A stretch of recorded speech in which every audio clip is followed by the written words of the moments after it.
Hello and welcome to Idaho Bigfoot. I'm your host, Jep. In today's episode, we're reading a story that, if you've been in the Bigfoot field for any length of time, you've probably heard of, but I'm sure there's a lot of people who haven't.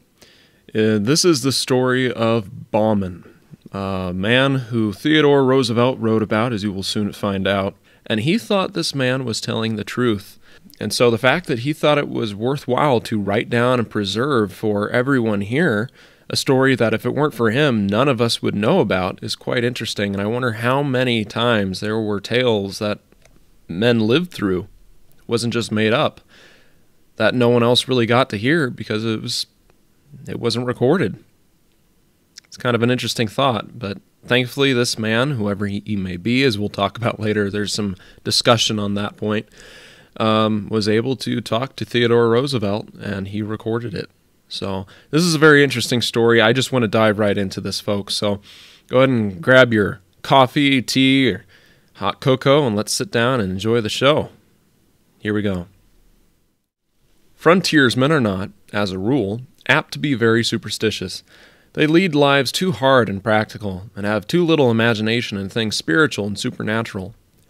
I have heard but few ghost stories while living on the frontier, and these few were of a perfectly commonplace and conventional type. But I once listened to a goblin story which rather impressed me. It was told by a grizzled, weather-beaten old mountain hunter named Bauman, who was born and had passed all his life on the frontier. He must have believed what he said, for he could hardly repress a shudder at certain points of the tale. But he was of German ancestry, and in childhood had doubtless been saturated with all kinds of ghost and goblin lore, so that many fearsome superstitions were latent in his mind. Besides, he knew well the stories told by the Indian medicine men in their winter camps, of the snow walkers and the specters, and the formless evil beings that haunt the forest depths, and dog and waylay the lonely wanderer who after nightfall passes through the regions where they lurk. And it may be that when overcome by the horror of the fate that befell his friend, and when oppressed by the awful dread of the unknown, he grew to attribute, both at the time and still more in remembrance, weird and elfin traits to what was merely some abnormally wicked and cunning wild beast. But whether this was so or not, no man can say. When the event occurred, Bauman was still a young man, and was trapping with a partner among the mountains dividing the forks of the Salmon from the head of Wisdom River. Not having had much luck, he and his partner determined to go up into a particularly wild and lonely pass, through which ran a small stream, said to contain many beaver. This pass had an evil reputation because, the year before, a solitary hunter who had wandered into it there was slain, seemingly by a wild beast, the half-eaten remains being afterwards found by some mining prospectors who had passed his camp only the night before. The memory of this event, however, weighed very lightly with the two trappers, who were as adventurous and hardy as others of their kind. They took their two lean mountain ponies to the foot of the pass, where they left them in an open beaver meadow, the rocky, timber-clad ground being from thence onwards impracticable for horses. They then struck out on foot through the vast gloomy forest, and in about 4 hours reached a little open glade where they concluded the camp, as signs of game were plenty. There was still an hour or two of daylight left, and after building a brush lean-to and throwing down and opening their packs, they started upstream. The country was very dense and hard to travel through, as there was much down timber, although here and there the somber woodland was broken by small glades of mountain grass. At dusk they again reached camp. The glade in which it was pitched was not many yards wide, the tall, close-set pines and firs rising round it like a wall. On one side was a little stream, beyond it which rose the steep mountain slopes covered with the unbroken growth of the evergreen forest. They were surprised to find that during their short absence something, apparently a bear, had visited camp and had rummaged about among their things, scattering the contents of their packs, and in sheer wantonness destroying their lean-to. The footprints of the beast were quite plain, but at first they paid no particular heed to them, busying themselves with rebuilding the lean-to, laying out their beds and stores, and lighting the fire. While Bauman was making ready supper, it being already dark, his companion began to examine the tracks more closely, and soon took a brand from the fire to follow them up, where the intruder had walked along a game trail after leaving the camp. When the brand flickered out, he returned and took another, repeating his inspection of the footprints very closely. Coming back to the fire, he stood by it a minute or two, peering out into the darkness, and suddenly remarked, "Bauman, that bear has been walking on 2 legs." Bauman laughed at this, but his partner insisted that he was right, and upon again examining the tracks with a torch, they certainly did seem to be made by but 2 paws or feet. However, it was too dark to make sure. After discussing whether the footprints could possibly be those of a human being, and coming to the conclusion that they could not be, the 2 men rolled up in their blankets and went to sleep under the lean-to. At midnight, Bauman was awakened by some noise and sat up in his blankets. As he did so, his nostrils were struck by a strong, wild beast odor, and he caught the loom of a great body in the darkness at the mouth of the lean-to. Grasping his rifle, he fired at the vague, threatening shadow,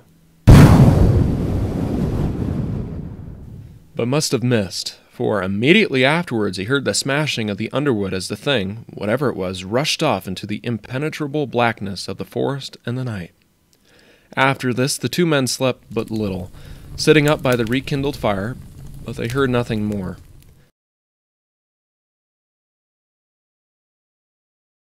In the morning, they started out to look at the few traps they had set the previous evening and to put out new ones. By an unspoken agreement, they kept together all day, and returned to camp towards evening.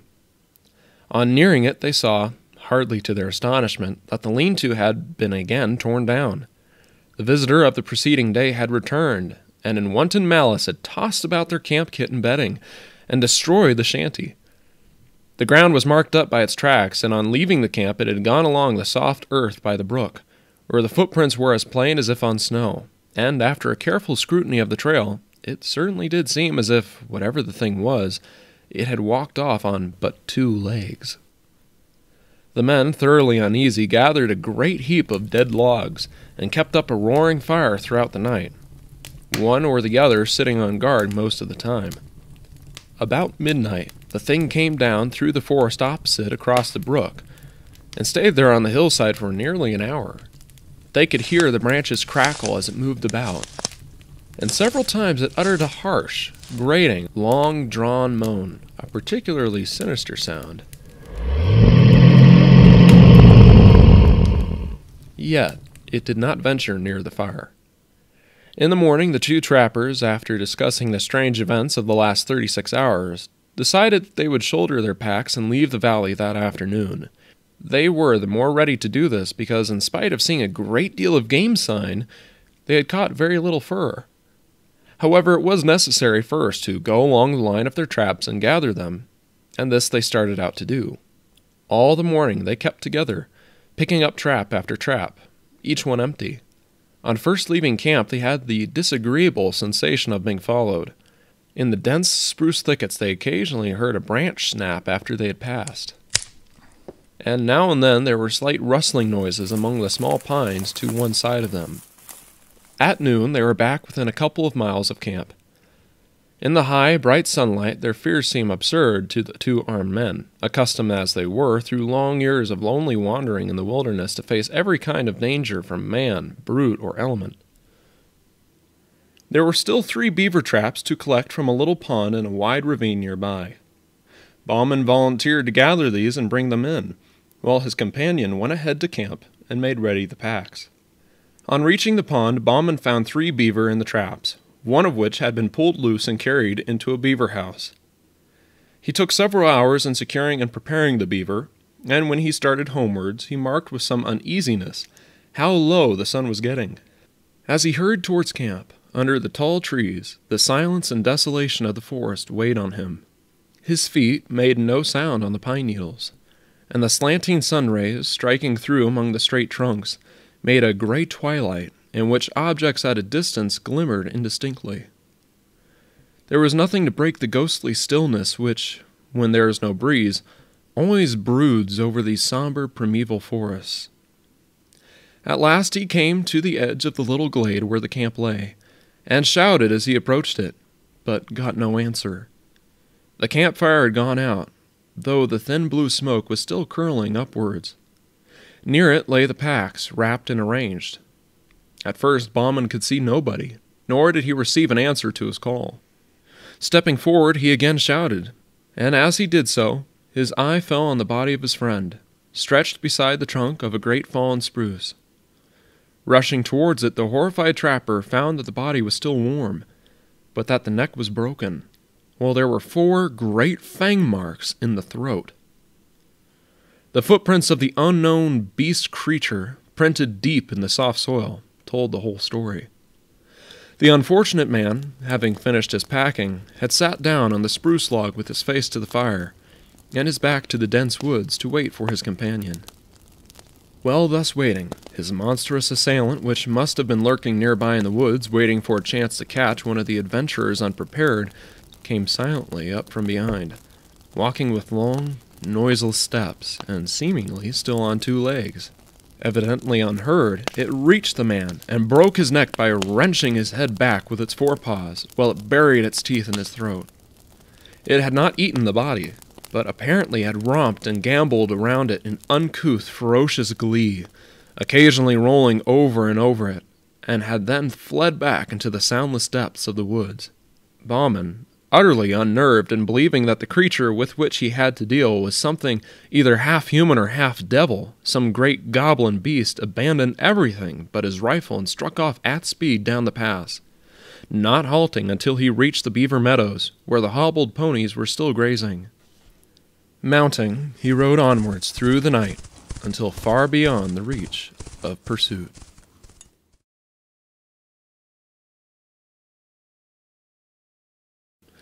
So I think you all can see why I wanted to read this story to you. This is, again, a relatively popular story, especially because it was Theodore Roosevelt who wrote it down, a man who was well known for being an outdoorsman and eventually became the youngest president of the United States. He's a very fascinating guy. We could talk about him all day. There's some great programs and books and things that have talked about him. So we're not going to go into Mr. Roosevelt too much today, but I wanted to read a comment for you all. This was made by user Mick Siphon on Bob Gimlin's video on this same story. And so I want to make sure I give credit to Mick Siphon for making this comment. He said, quote, "Roosevelt was a no-nonsense man. By the time he'd met Bauman, he lost both his mother and his wife, which was the reason that drove him to the Dakota Badlands. He was on a cathartic journey, and had he suspected Bauman of lying, he definitely would have called him out on it." Well, that gentleman is right. If he thought the story was BS, he would have said it. Now, is it possible that he made it up? Well, again, not really. He once said, and this was a great quote from Theodore Roosevelt, "Liar is just as ugly a word as thief, because it implies the presence of just as ugly a sin in one case as in the other. If a man lies under oath, or procures the lie of another under oath, if he perjures himself or suborns perjury, he is guilty under the statute law." You know, he struck me as someone who hated liars. So, no, let's give the man some respect here. Now, is it possible that he fibbed a little? Some theorize that since he wasn't very specific about who Bauman was, and especially not about the fellow he was with, when it was his custom to be very specific about the people he discussed, that it was actually he, Theodore Roosevelt, and someone he knew, who actually went through all of this. He had the kind of life where you could see him being Bauman. He certainly had the experience trapping and hunting. My only problem is that if he is Bauman, why did he never go back and see if he could kill it? He's the kind of guy not to be terrified of anything. But if this thing terrified him as much as he said it did, he must have believed what he said, for he could hardly repress a shudder at certain points of the tale. Maybe not. But it turns out, however, that Bauman may have been a real person. According to cryptidspot.com, he may have been Carl L. Bauman, who, according to the Montana Historical Society, was born in Germany in 1831, moved west in the 1860s, and died March 20th, 1909, near Melrose, Montana. Beyond that brief clue in the Montana Historical Society Journal, Bauman remains as enigmatic as the tale he shared with Theodore Roosevelt. So it seems like Bauman was a real person. Now, could Mr. Roosevelt use the name, much like writers do today, to make up a fictional character, to simply hide his identity? I suppose, but I believe that he's telling the truth here. Bauman told him this story. It's the simplest answer. It's the one I think is most accurate, but you tell me. Now, what did all of this? Some say that it was a grizzly, as I mentioned before, but it's my solemn belief that a grizzly did not kill his friend. They rip and tear, often failing to kill the victim before eating them. There's a story I want to read to you here real quickly.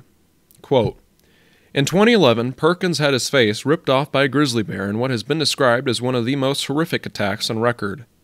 Perkins, from Nome, Alaska, his friend Dan Stang, and Dan Stang's son, Edward Stang, were out in the mountains on a hunting trip. They had spotted a grizzly bear in the distance and began tracking it, but at some point lost sight of the creature. Out of nowhere, the bear reappeared, much closer than they had thought. I turned and saw the bear full charge. Perkins told Anchorage Daily News around a year after the attack. I only had time to say, "Oh," but I got my gun halfway off my back. When I turned around, the bear was that close. I had no time to do anything. The bear began to maul Perkins, severely disfiguring his face. The attack has now become the subject of a short documentary by filmmaker Donnie Rosie, who was in Alaska for another project when he found out about Perkins' story. I look back and the bear is on top of Perkins, Dan Stang told Rosie in the film. Dan Stang said that he immediately grabbed his gun and started shooting the bear.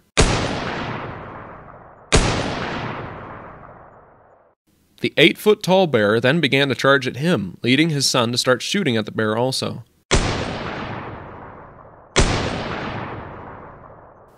Eventually, the bear succumbed and eventually died. I probably saved Wes's life and my son saved my life in the same ordeal, Dan Stang said. Throughout the attack, Perkins had remained conscious. Dan Stang had rolled him forward so that his injured face was buried in the snow to keep it numb and radioed for immediate help. Wes is getting along as best as he can. 4 months after the attack, Wes is able to get around on his own, but is far from being back to life as he knew it. Everything he consumes comes from a blender now, but it's better than being underground. Every day is a day of improvement, and medical staff members are still working on getting him back to his best state. The detail and information found inside the story will blow your mind. Some of it is extremely gruesome and vivid. Extraordinary and incredible are the only 2 words fitting enough to describe the miracle that happened. Wes wants everyone to be careful and to remember wild animals are not your friends. They are not good or bad, they are simply wild animals, and that is something to be remembered. Wes Perkins is whole in body and is still badly disfigured. There is no gentle way to describe his condition. Doctors had to use part of his fibula to create a jaw to replace what the bear ripped off his face. He still has a tube in his throat. His left eye, which sees only light and dark, weeps constantly. And probably worst of all, for a man who always loved to talk, he is now hard to understand because he speaks with only half a tongue. So how did this nightmare of a situation come about? It was essentially a bear hunt gone bad. A routine and pleasant hunt that took a turn for the worse when Perkins came across the wrong bear at the wrong time.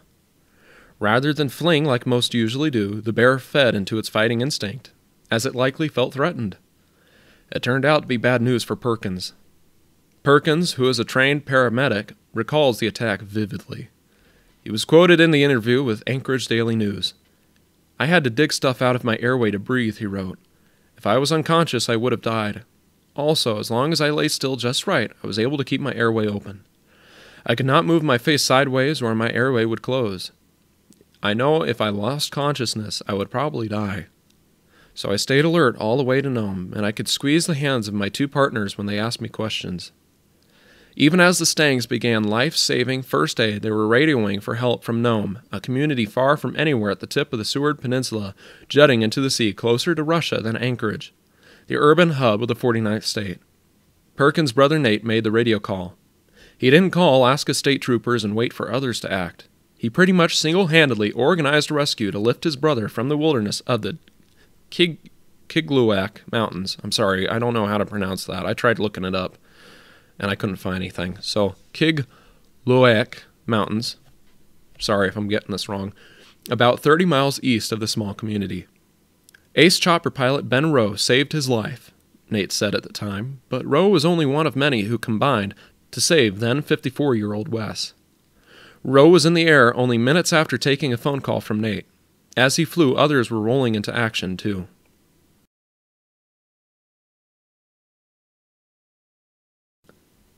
That is a sad story in many ways, but it's beautiful to see just how everyone was ready to help and immediately got into action. And I'm glad that poor man is still alive, but I feel so bad for him. I have a lot of respect for the men that he knew that helped him, and that just shows, like David Paulides, love him or hate him, said in one of his videos, the people that you're with, they could very much mean your life, or they can end up getting you killed. Thankfully for this gentleman, he knew some good people that immediately helped him. If it weren't for them, he would have died. So again, it's a sad story in many ways, but that typifies the attacks people suffer from grizzlies. They are brutal. They often eat you before you are dead. They gnaw on you, and they kind of gnaw on your skull. They don't get to the point. The creature that killed Bauman's friend got right to the point, immediately snapped his neck and bit him. And Bauman would have known if he was dealing with a grizzly, right? I doubt he was that incompetent to not know grizzly when he lives in grizzly country. And the tracks, being trappers, being hunters, they can identify tracks. And clearly, bears don't walk on their hind legs all the time. There's only one or two that have been documented as that. It's a very rare thing to find. So it's kind of a stretch to say that it was a grizzly in the sense that it doesn't match the attack pattern and it doesn't match the trackways. So yeah, there you go. And got to keep in mind, a black bear isn't all that different. And they're even more likely to be identified by a trapper, hunter, outdoorsman. I will say this, however, they are better killers. But remember this, whatever this thing was, again, walked on two legs. That was confirmed by two trappers who hunted as well and likely knew their stuff. If it was a bear that walked on two legs, they would have said so. But they didn't. So that's pretty interesting. Now, a mountain lion could have been the culprit for his partner's attack, as it bit his neck, typical for a cat, and a broken neck is also certainly possible as well. The problem is that a mountain lion doesn't leave large tracks, isn't bipedal, and doesn't tend to behave like this creature was described to behave, at least in general. They do tend to watch people, but they don't make their presence well known. But this thing, it made its presence known. It was pretty conspicuous, so it doesn't really match a mountain lion now, does it? The man also wasn't eaten and had no slash wounds on the body, flanks, or thighs. Also, it's important to note that whatever it was unafraid of the campfire that they had, which is uncommon. Most animals are afraid of campfires and fire in general, so to see whatever this was angry enough to actually attack, even though the fire is there, it's pretty scary, actually. Now, I can't go without mentioning this because I know someone is going to bring it up. Some think a dogman is to blame. And for those who are unfamiliar, dogman is like the loup-garou, the rougarou, or a werewolf. And those have various different aspects to them. Some people think they look more like this than this, and it's all kind of all over the place depending on your belief system around dogmen, the different variations there are of them. But I'm not sure about the existence of dogmen. It's just such a strange sounding thing, but some people sound very sure about it, and their encounters sound very real. So I don't tend to talk about it because I really don't know. I'm also not sure about Gugway, which is a creature that's purported to be like Bigfoot, but has a mandrill or baboon-like head. And some believe that they account for all the sightings of dogmen. That dogmen don't actually exist, but Gugways are what are seen. It gets kind of complicated.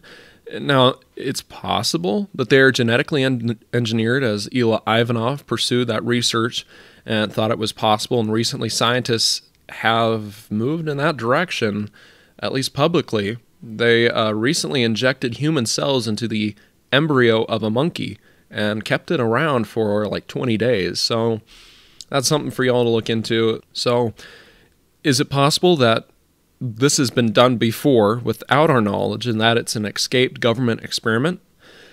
I don't know. It's not my area of research. But then again, if it's a government experiment, this happened way too far back for that to be the case. So I'm just going to leave that possibility alone. Now, is Bigfoot to blame? If we're going to be looking at this possibility, then we do need to acknowledge that the description fits in most accounts. And if the creature or being was territorial or just unhappy someone trespassed, I can see this possibility.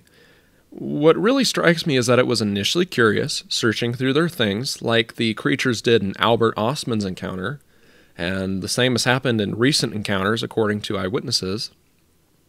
And it also observed them from some distance away, unseen but heard, and followed them in the same way that has been described by eyewitness encounters. It appeared outside Bauman's tent, again, like in many encounters, and this time it was shot at, an act of aggression, and it seems like it responded in kind by destroying their camp, and seems to have pulled a beaver out of the trap and put it in the beaver dam. At least that's what it sounds like. Maybe the beaver was able to pull itself out of the trap, but typically beaver traps are death traps. They'll trap the creature. It's not easy to get out of. They're very powerful traps. So the fact that it was pulled out and was put into the beaver dam, I'm not a trapper, but it seems to imply that something moved it in there. I could be wrong. But if that is the case, then it's interesting because it made Bauman take longer than usual. So did this creature, if it is a Bigfoot, did the Bigfoot do this on purpose because Bauman would have intervened? I don't know. That's pretty interesting. Could this be a feral man that planned his attack ahead of time? I don't know, but it's a chilling thought. It is interesting that although they saw a lot of game sign, they had little success. It reminded me of what was noted in The Strangest Story Ever Told, a popular video I did about a series of incidents that took place in Thomas Bay, Alaska in 1900. But it's important to note that in that incident, there was hardly anything there at all. No sign, no game. Or very little, at least. This case had plenty of signs of game, showing wildlife thriving there. So some wonder if this thing, realizing there were intruders to its territory, began to become frustrated and began emitting infrasound, scaring the game away. Infrasound is just sound that is outside of our range of hearing. Some creatures like rhinos use it to communicate, and some people are able to actually make infrasonic sounds. Since 2012, Tim Storms has held the world record for the lowest ever vocal note, a gravelly G-7, which is 0.189 hertz, which is 8 octaves below the lowest G on the piano, and humans can detect sounds in a frequency range of about 20 hertz to 20 kilohertz. So it's interesting that humans can make those kind of sounds if they really want to, and it's possible that Bigfoot can as well. And if that's the case, then it may have scared the game away, because infrasound is typically only made by predators. It disrupts animals, it scares them. But I do think that the simplest answer is simply that a top predator was active in the area, and that scared most game away, except for those that don't run away, beavers. Beavers have a permanent residence, so they don't run off. I say this because the ponies that they had, they were hobbled, but they were a ways away, and they didn't try and run off. When they're hobbled, they do try and run. They could get themselves hurt sometimes being hobbled because they will try and run away if something is there that's really scaring them. But it sounded like they were just fine and comfortable. So I think what happened was that the animal being active in that area just kind of scared most of the animals, most of the game in that area away. So I don't know. It's an interesting thought, guys. Please comment down below what you think did this. I think Bigfoot is, or a feral man, frankly, one of the most likely options. Something like an escaped gorilla or escaped chimpanzee. Well, first of all, gorillas don't tend to be very aggressive, and even though chimpanzees can be very aggressive, you would see footprints that would look like a chimpanzee's. They would have probably noted that they looked strange. They said it was apparently a bear at the beginning of the story. At least that's what Theodore Roosevelt wrote, because the footprints kind of looked that way. But he said that it was apparently bipedal when they looked at the tracks. So the tracks had to look somewhat like a bear's tracks, a very large bear. And bear tracks are known for being potentially mistaken as being Bigfoot tracks because they can double step, and that's probably what they initially thought happened. But then again, you can also confuse Sasquatch's tracks for being a double step bear's tracks as well. It can go both ways potentially if they exist. Bigfoot really does seem to be the most likely option in many ways. And again, there's no reason to believe that the story was made up to begin with. So this is why it's touted as being one of the best examples of Bigfoot being real. And so I think you can see exactly why. Anyway, guys, thank you guys so much for watching. I am working on another video. I've been talking about doing an analysis of how aggressive Bigfoot is. I am working on that, but it's taking a while, and you got to keep in mind, I've been sick for just a little bit. I was working in the garden, and I was exposed to some mold. It's kind of complicated. I don't want to get into it, but I've had a bit of an infection lately because of that. I'm over it pretty much entirely now. It's not that big a deal, but kind of kept me back for a little bit. And I'm still gathering some information on that. I'm following it as it goes, so I don't want to just whip together a video that's half-baked. I want to give it as much attention as I can, and I do bring out the story in the video, or at least plan to, but I figured I could read it in its entirety here and allude to it. So if you wanted to find out all the details around the story, you could just watch the video separately, and I don't make the video any longer than it needs to be. So anyway, guys, thanks so much for watching. Please feel free to share this video with anyone who you think would enjoy it by clicking that share button down below and copying the link. And please like, share, and subscribe. And I'll see you guys next time. Bye.